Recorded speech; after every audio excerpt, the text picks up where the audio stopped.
ছেলে শুধায় বাবারে, বাবা জীবনের মূল্য কি? বাবা হেসে কয়, একটা কাজ দেব, করবে কি? ছেলে বলল, বলেই দেখো না বাবা, আমি নিশ্চয়ই করব। তবে এটা করলে কি জানতে পারবো জীবনের মূল্য কি? বাবা ছেলের হাতে একটি পাথর দিয়ে বললেন, এটা নিয়ে বাজারে যাবি। যখন কেউ কিনতে চাইবে, দাম না বলে শুধু দুটো আঙুল দেখাবি। আর হ্যাঁ, মনে রাখিস কিন্তু, পাথরটি না বেচেই বাড়ি ফিরে আসিস চলে। আমায় এসে বলবি শুধু মানুষটা কি বলে। বাবার কথা মতো ছেলেটি পাথরটি নিয়ে বাজারে দাঁড়ালো গিয়ে।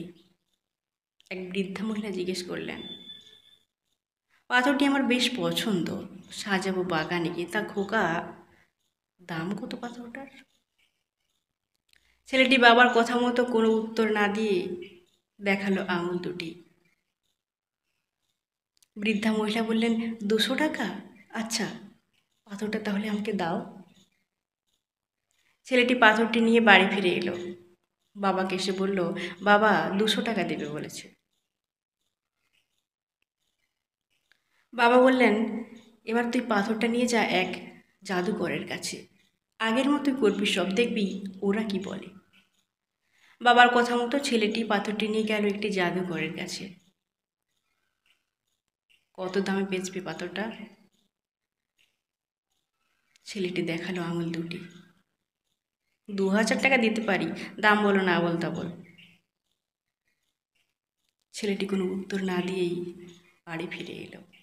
বাবাকে এসে বলল, বাবা 2000 টাকা দেবে বলেছে। বাবা বললেন, এবার তুই পাথরটা নিয়ে যা এক গ্রহরত্নের দোকানে, দেখবি সেখানে কি বলে। ছেলেটি বলল, বাবা এই কিন্তু শেষবার, আর যেতে পারছি না বারবার। ছেলেটি পাথরটি নিয়ে গেল একটি বড় সড়ো গ্রহরত্নের দোকানে। দোকানের মালিককে পাথরটি দেখালো।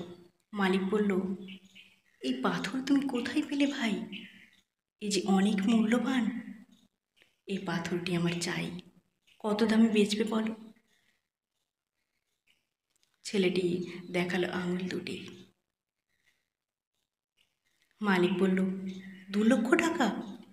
আমি কিনতে রাজি আছি, আমাকে পাথরটি দাও, আর এই নাও 2 লক্ষ টাকা। ছেলেটি হতবাক হয়ে দাঁড়িয়ে রইল। মাথা হচ্ছে উলট পালট, সব কিছু যেন ফাঁকা। ছেলেটি হাসতে হাসতে বাড়ি ফিরে এলো ছুটে। বাবাকে এসে বলল, বাবা বাবা 2 লক্ষ টাকা দেবে বলেছে এই সামান্য পাথরটাতে।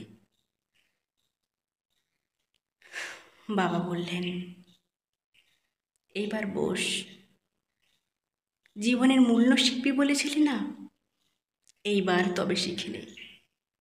এই পাথরটার মতোই হচ্ছে আমাদের জীবন, কারোর কাছে খেলনা মাত্র, কারোর কাছে আশা, কারোর কাছে তোমার কাজ সম্পূর্ণ মূল্যহীন, কারোর কাছে সম্পদ, কারোর কাছে রাত দিন। আমাদের জীবনের মূল্য প্রত্যেক মানুষ ভেদে ভিন্ন। কারোর কাছে তুমি তুচ্ছ, আবার কারোর জীবন শুধুই তোমার জন্য। তাই অন্যের দ্বারা নিজের জীবনের মূল্যায়ন করা বন্ধ করো।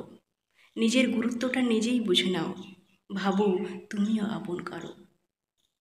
অন্যের কাছে তুমি তুচ্ছ হতে পারো, মুখ দেখো নিজের মনের আয়নায়। তুমি যেমনই হও, যতটুকুই হও, তুমি তোমার জন্য যথেষ্ট। তোমার মর্যাদা তোমার কাছে, তুমি তোমার ইষ্ট।